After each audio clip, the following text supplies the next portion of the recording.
Hello guys and welcome to my YouTube channel Anandakunja. আজকে আমরা কথা বলবো ঢাকা বিশ্ববিদ্যালয়ের কোশ্চেন অ্যানালাইসিস নিয়ে। থাম্বনেল দেখে অলরেডি তোমরা জেনে গেছো যে আজকে কী বিষয় নিয়ে কথা বলা হচ্ছে।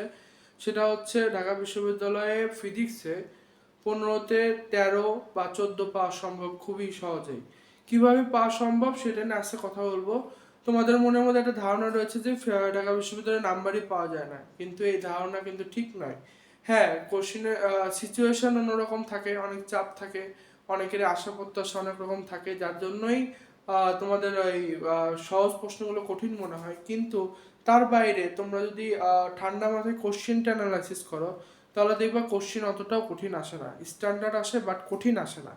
তো আমরা আজকে অ্যানালাইসিস করবো এই প্রশ্নটা নিয়ে।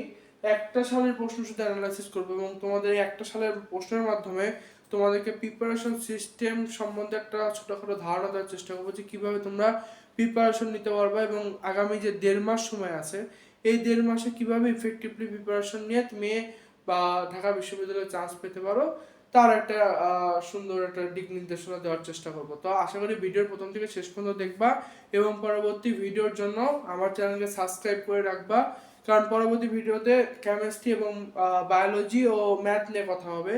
তো এটা এটা ফিজিক্স যেমন জরুরি, বাদ বাকি সাবজেক্টও জরুরি। তো ওগুলোর ভিডিও পাওয়ার জন্য আমার চ্যানেলকে অবশ্যই সাবস্ক্রাইব করে রাখো এবং বেল আইকনে ক্লিক করে রাখো যেন খুব সহজে ভিডিওটা পেয়ে যাও। তো কথা না বাড়িয়ে শুরু করি। তো আমরা এখানে মোট 10টা প্রশ্ন লিখেছি, যেটা হচ্ছে 2021-22 সালের ভর্তি পরীক্ষা এসেছে। এরকম 10টা প্রশ্ন আমরা লিখেছি ফিজিক্সে, 10টা এমসিকিউ। হ্যাঁ, তো এই 10টা এমসিকিউ এর মধ্যে 10টাই কিন্তু ম্যাথ। আরও একটা ম্যাথ আছে, সেটা অনেক বড়, যার জন্য ওটাকে আমরা ম্যাথের কাতারে ধরি নেই। এই 10টা ম্যাথ হচ্ছে প্রায় স্ট্যান্ডার্ড সাইজের এবং করা যাবে এমন আর কি। এই 10টা ম্যাথ পাওয়ার জন্য তোমাদের থিওরিটা খুব ভালোভাবে পারা লাগবে এবং বাদবাকি যে 4টা বা 5টা থিওরি আছে এই থিওরিটাও এই ম্যাথের আশেপাশে যে থিওরিগুলো থাকে সেইখান থেকে তুলে দাও। ওরা ম্যাথ দেয়নি বাট থিওরি দিয়েছে, আর এইখানে সরাসরি ম্যাথই ক্যালকুলেশন করতে হবে বাট অন্যভাবে। যেটা আমরা ইঞ্জিনিয়ারিং কি করি, ইঞ্জিনিয়ারিং করি সূত্র থাকে, সূত্রতে আমরা অঙ্কে মান থাকে, মান বসে ক্যালকুলেশন করে মানটা বের করি। কিন্তু ঢাকা বিশ্ববিদ্যালয়ে ক্যালকুলেটর অ্যালাউড না, যার জন্য কি করতে হয়েছে, সূত্রটাকে কিভাবে তুমি রিসাইজ করে অ্যান্সারটা বের করতে পারো সেটা জানতে চাওয়ার চেষ্টা করা হয়েছে। অর্থাৎ তোমার মান দেওয়া থাকবে না, বাট সূত্রটাকে তোমাকে রিসার্চ করে বের করতে হবে। আর কিছু কিছু মান দেওয়া থাকবে সেগুলো খুবই সহজ, যেগুলো হাতেই করা যায়, সেগুলোর মান দেওয়া থাকবে যেহেতু ক্যালকুলেটর নেই। তো প্রথম প্রশ্নটাই যদি আমরা এরকম একটা দেখি যে হচ্ছে কিউ একটা লব্ধি দেওয়া আছে, ধরো আমরা কিউ ধরে নিয়েছি, ওখানে কিউ দেওয়া ছিল না, পি কিউ আমরা ধরে নিয়েছি। ওখানে দেওয়া ছিল 4 আর 3 মানের দুটো লব্ধি আছে, দুটো বল আছে 4 আর 3 মানের। এদের এই দুটো বলের লব্ধি কোনটা হতে পারবে না, এরকম একটা প্রশ্ন ছিল এবং অপশনগুলো ছিল, একটা ছিল 0, একটা ছিল 1, একটা ছিল 3 আর একটা ছিল 5।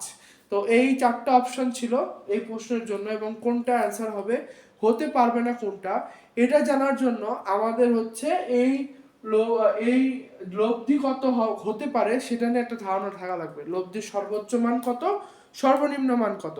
সর্বোচ্চ মান কোথায় পাওয়া যায়, যখন লব্ধি 180 ডিগ্রি কোণে ক্রিয়া করে, আর সর্বনিম্ন মান কোথায় পাওয়া যায়, যখন লব্ধি 0 ডিগ্রি কোণে ক্রিয়া করে।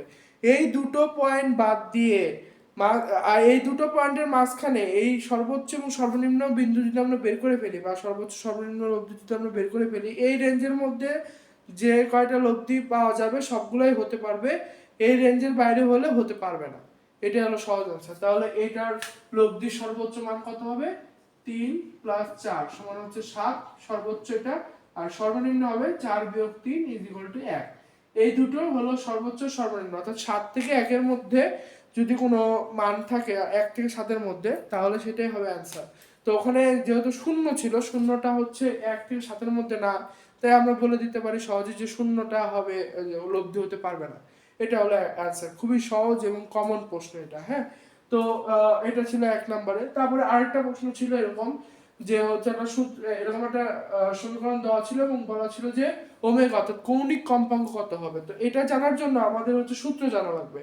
তো সূত্রটা কি ছিল, সূত্রটা আমি যদি ভুল না করে থাকি, সূত্রটা এরকম ছিল, del square by del t square plus omega square x is equal to 0। এটা হলো সূত্র ছিল তোমার। তো এই সূত্রের সাথে এটা রিলেট করতে হবে। কিভাবে রিলেট করবা? এখানে সামনে কোনো সহগ ছিল না, বাট এটার সামনে সহগ আছে, তাহলে সেই সহগটাকে আউট করলে আমার সূত্র সমান হয়ে যাবে। তো আমরা এই সহগটাকে আউট করার জন্য কি করছি, 6 দিয়ে ভাগ করছি। 6 দিয়ে ভাগ করে আমরা এখানে পেয়েছি যে এটা 6 দিয়ে যদি আমরা ভাগ করি তাহলে এখানে হবে হলো 25। এই 25 যদি হয় ওমেগা স্কয়ারের মান 25 অথবা ওমেগার মান 5। এটাই आंसर, এটাই आंसर। এত সহজ ম্যাথ। তারপরে এখানে বলছি ইলেকট্রন ভি বিভব পার্থক্যের মধ্যে রাখলে সেই ইলেকট্রনের বেগ কত হবে। আমরা এটা জানি যে ইলেকট্রনের যে বেগ হয় এটা ভি বিভব পার্থক্যের মধ্যে রাখলে এখানে হবে হলো half M V square V পার্থক্য হবে, মানে হচ্ছে kinetic energy half M V square, half M V square. তো এখান থেকে ডেরিভেশন করে বেগের মান যেহেতু আছে তাহলে এখান থেকে ভি এর মানটা বের করে নিলে তোমার কাজ শেষ। এটা একটা সূত্র আছে তোমাদের বইয়ে আছে, বই থেকে এই সূত্রটা দেওয়া, তাহলে এটাও তোমার বইয়ে আছে।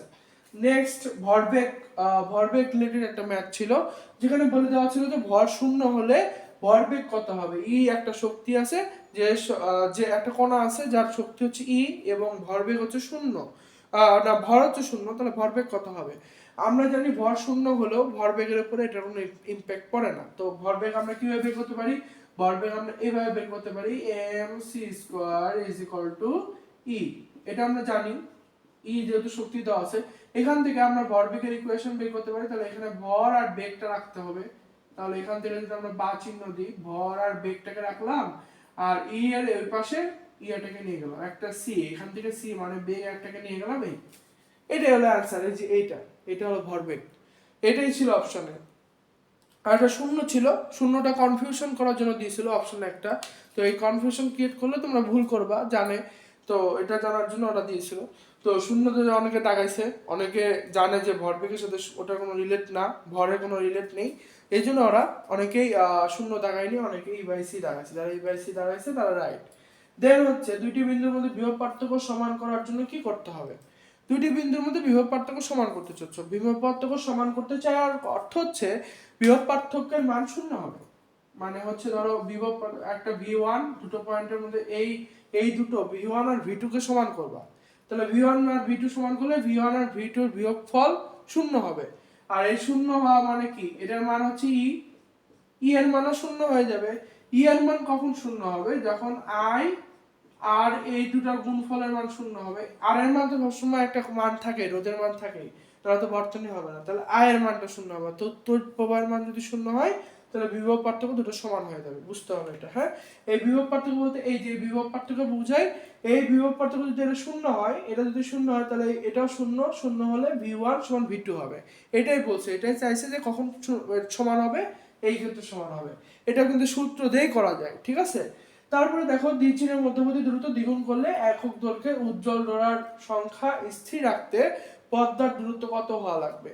তো এইটা একটা সূত্র আছে, তোমরা দ্বিচিহ্নের পরীক্ষায় যদি যাও সেক্ষেত্রে দেখতে পাবা xn এরকম একটা সূত্র আছে, ডি বাই হচ্ছে তোমার ডি বাই মেবি হচ্ছে এটা n আছে।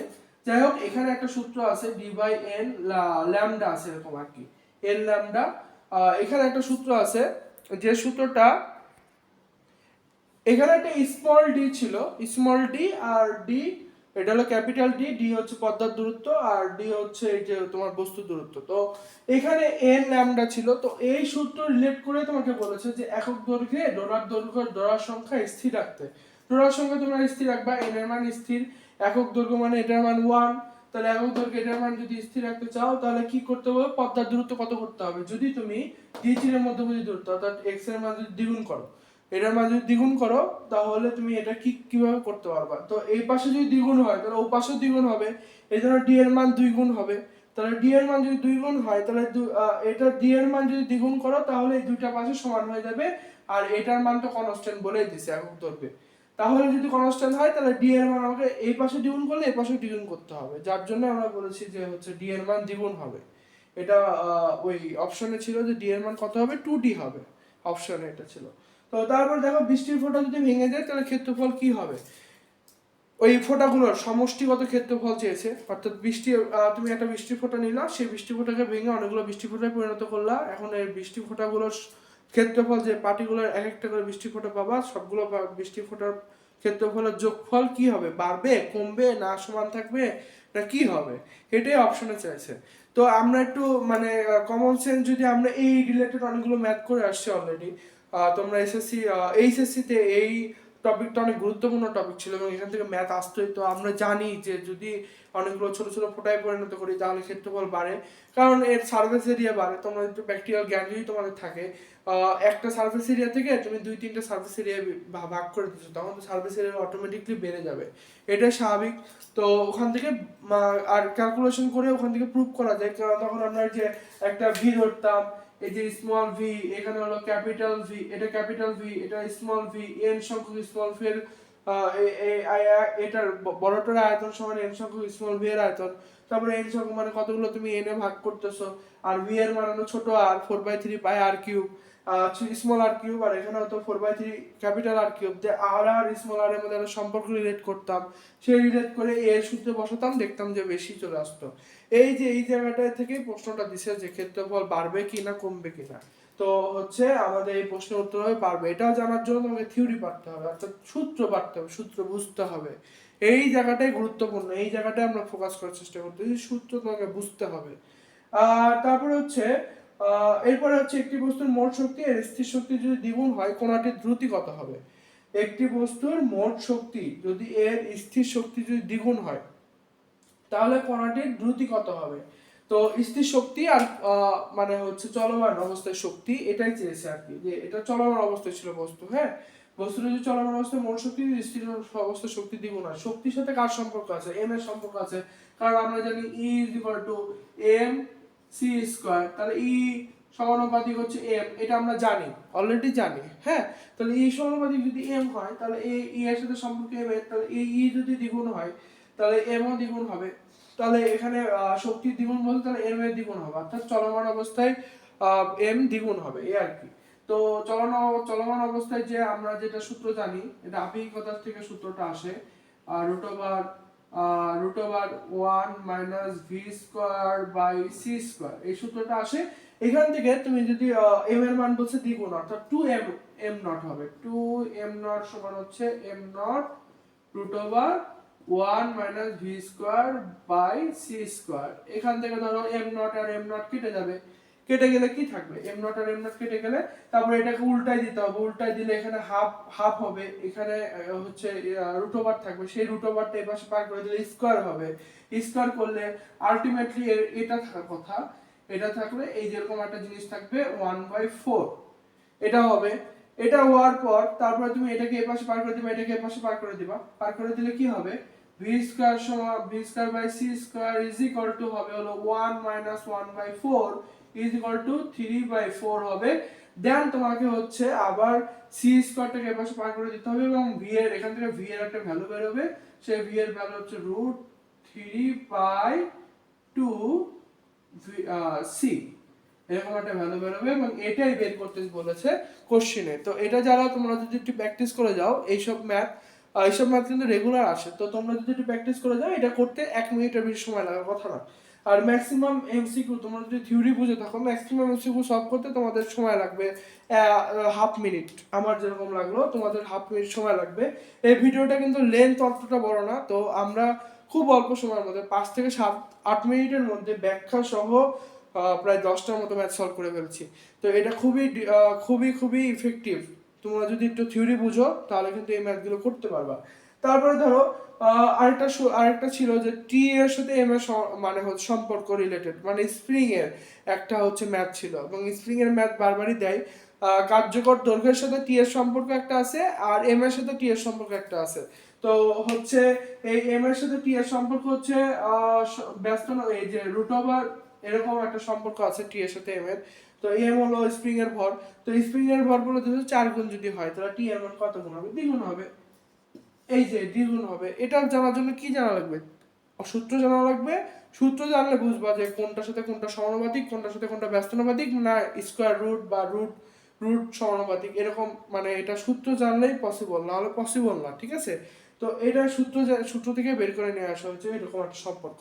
তো সূত্র থেকে আমরা এটা বের করতে পারি। আর আরেকটা ম্যাথ আমি পেয়েছি যেটা খুবই সহজ, এখানে হলো দুটো সমান্তরাল আছে, এই দুটো সমান্তরাল মেবি হচ্ছে 4 হওয়ার কথা, 1/6 আর 1/12 যোগ করে দেখা গেল 4 আসলো, 4 4 8। তাহলে এখান থেকে তুমি পাবা হচ্ছে তড়িৎ প্রবাহের মান। সেই তড়িৎ প্রবাহ থেকে আমাকে বলেছে, প্রশ্নে কি বলেছে, প্রশ্নে বলেছে এই 6 ওহমের মধ্যে দিয়ে 6 ওহমের মধ্যে দিয়ে কেমন করে তড়িৎ মানে কত তড়িৎ প্রবাহ যাবে। এত সহজ ম্যাথ মনে হয় তোমাদের এইচএসসি তেও দিত না। এইচএসসির প্রশ্নটা একটু কঠিন করার চেষ্টা করতো, বাট এটা অনেক সহজ করে ফেলছে। শুধু এটা এই ফিগার না দিয়ে বলেছে, একটু ভাষায় বলেছে যে 6 আর 12 ওহমের রোধ সমান্তরাল যুক্ত আছে এবং 4 তার সাথে শ্রেণীতে আছে এবং 24 ভোল্টের একটা ব্যাটারি যুক্ত করা আছে। এখন বলছে 6 ওহমের মধ্যে দিয়ে তড়িৎ প্রবাহ কত হবে। এই হলো ম্যাথ। তো এই 10টা ম্যাথের মধ্যে একটা ম্যাথে কিন্তু তোমাদের কঠিন কোনো ম্যাথ না। কিন্তু কি হয় জানো, এই ম্যাথগুলো তুমি থিওরি জানলেও পরীক্ষার হলে একটু চাপ বেশি থাকে, যার জন্য থিওরিগুলো আসলে বেরোয় না, পেট থেকে বেরোয় না, যার জন্য আমাদের ভুল হয় বা মনে না রাখতে পারার কারণে আমাদের হচ্ছে অনেকগুলো ম্যাথ আমরা পারি না, বা কোনো কারণে ঝামেলা হয়, বা খাতাপত্র নিয়ে বা অনেক সিরিয়াস হয়ে যাও তোমরা পরীক্ষার হলে, যার জন্য ভুল হয়ে যাওয়ার সম্ভাবনা একটু বেশি থাকে। তো চেষ্টা করবা মাথাটাকে ঠান্ডা রাখার এবং কোশ্চিন অ্যানালাইসিস করে শিখবা। তো আমরা এই কোশ্চিন অ্যানালাইসিস করে মানে অ্যাট দ্য রেজাল্ট আমরা কি বলতে পারি, আমরা বলতে পারি যে তুমি যদি প্রত্যেকটা অধ্যায়ের সূত্র খুব ভালোভাবে অ্যানালাইসিস করে পড়ে যাও, প্রত্যেকটা অধ্যায়ের সূত্র খুব ভালোভাবে অ্যানালাইসিস করবা এবং ওই সূত্রর প্রত্যেকটা কম্পোনেন্ট কি বোঝাচ্ছে, ওটার কিভাবে কার সাথে কেমন সম্পর্ক, এটা যদি তুমি বুঝে যাও, তাহলে এই সূত্র দিয়েই তুমি 10 থেকে 12টা প্রশ্ন এমনি সলভ করে ফেলতে পারবা। আর থিওরি যদি বাকি 3-4টা যে থিওরি আছে ওর মধ্যে 2টো থিওরি তুমি এমনিই পারবা, কারণ ওগুলো কমন থিওরি, প্রত্যেকবার আসে। তোমরা অনেকে মেডিকেল পরীক্ষা দিয়েছো, তো তোমাদের এই এক্সপিরিয়েন্সটা আছে থিওরিটা কিভাবে কভার করতে হয়। এছাড়াও অনেকেই আছে যারা থিওরি নিয়ে অনেক কাজ টাজ করছো বা করবা। যারা যারা এখনো করনি, অবশ্যই থিওরি নিয়ে একটু কাজ টাজ করো, মানে সূত্রগুলো কই থেকে আসলো এগুলো নিয়ে একটু কাজ করলে দেখবা যে আরো 2-3টা প্রশ্ন এমনি পেরে যাবা। তো 13-14 নম্বরের প্রশ্ন খুব পাওয়া কোনো ব্যাপারই না, কিন্তু মাথাটাকে ঠান্ডা রাখতে হবে আর প্রত্যেকটা অধ্যায়ের প্রত্যেকটা সূত্র খুব ভালোভাবে একদম টানে টানে প্রত্যেকটা কম্পোনেন্ট কি কি বোঝাচ্ছে, প্রত্যেকটা ওই সূত্রে যতগুলো কম্পোনেন্ট আছে, এম বলতে কি বোঝায়, জি বলতে কি বোঝায়, এ বলতে কি বোঝায়, তারপর ধরো যে পি বা কিউ যাই থাকুক না কেন, যেমন এই সূত্র ওমেগা বলতে কি বোঝায়, এক্স বলতে কি বোঝায়, তারপর এখানে হচ্ছে ভি বলতে ভোল্ট বোঝায়। তুমি যদি না জানো তাহলে ভি কে তুমি বেগ ধরে নেবা, বেগ ধরে নেওয়া করে দেখবে দেখবে ভুল হয়ে গেছে, কারণ এটা ক্যাপিটাল ভি, এটা ভোল্ট বোঝায়, আর স্মল ভিটা হচ্ছে বেগ বোঝায়। এম হলো বস্তুর ত্বরণ, এম হচ্ছে বস্তুর ভর, ই হচ্ছে ইলেকট্রনের যে হচ্ছে চার্জ। এই জিনিসগুলো তুমি যদি জানো, প্রত্যেকটা কম্পোনেন্ট সম্বন্ধে তোমার যদি স্পষ্ট ধারণা থাকে, তাহলে তুমি অ্যান্সার করতে পারবা। এবং দেখো প্রশ্ন অ্যানালাইসিস করে দেখবা খুব কঠিন প্রশ্ন আসে না কিন্তু, ঠিক আছে। আর কত গুণ, এটা কত গুণ, ওটা কত গুণ, এগুলো রিলেটিভলি ম্যাথ আসে। আর কিছু হচ্ছে আমি দেখলাম গত বছরে গ্রাফ দেয় নাই, তো এই বছর হয়তোবা, তার আগের বছর গ্রাফ দিছিল, তো তোমাদের বছর হয়তোবা গ্রাফ দিতে পারে, তো গ্রাফ নিয়ে একটু অ্যানালাইসিস করে যাবা। তো গ্রাফ কিভাবে সলভ করে, খুব সহজে সলভ করা যায়। আমি চেষ্টা করবো আমার চ্যানেল থেকে একটা ভিডিও দেওয়ার গ্রাফ অ্যানালাইসিস কিভাবে করা যায়। তো তোমরা একটু চেষ্টা করবা যে কিভাবে গ্রাফ অ্যানালাইসিস করা যায়। গ্রাফগুলো একটু ভালো করে দেখে গেলে তাহলে তোমরা ওই প্রশ্নটারও অ্যান্সার করতে পারবা। তো গ্রাফ অ্যানালাইসিস করার জন্য তোমাকে সূত্র জানা লাগবে, কোন টাকার সমানুপাতিক, কোন টাকার ব্যস্তানুপাতিক। তো সূত্রগুলো যেন সবগুলো মাথায় থাকে পরীক্ষার হলে যাওয়ার আগে।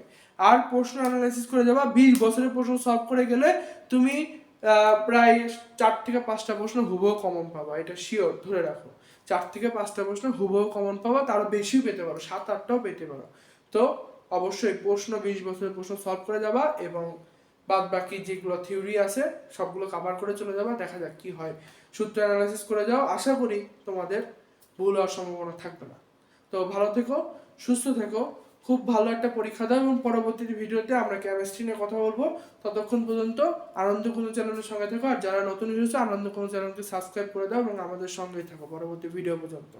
Good bye.